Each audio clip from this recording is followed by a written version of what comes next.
अस्सलाम वालेकुम दोस्तों, रमज़ान मुबारक में आज इस पर बात करते हैं कि ऐसे लोग भी होते हैं जिन्हें भूखा रहने से सीने में दर्द होता है, चेस्ट पेन होता है। कुछ लोग तो वो हैं कि जिन्हें मैदे में दर्द होता है, लेकिन ऐसे मरीज़ भी हैं जिन्हें भूखा रहने से, रोज़ा रखने से सीने में दर्द होता है। असल में ये ऐसे लोग होते हैं जो सारा दिन खाते रहते हैं, बार बार खाते रहते हैं। उनके लिए एक कहावत मशहूर है कि खाए बकरी की तरह, सूखे लकड़ी की तरह। तो ये लोग खाने के बगैर नहीं रह सकते हैं और खाना भी उन्हें लगता नहीं है ठीक से, यानी वो जितना ज़्यादा खाता है उतना ही सूखता चला जाता है। तो ऐसे लोगों की दवा खैंट रिपर्टरी में आयोडियम लिखा हुआ है।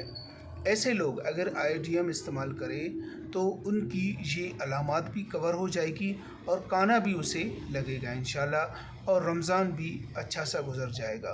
आप सब अपने दुआओं में याद रखें। अल्लाह निगहबान।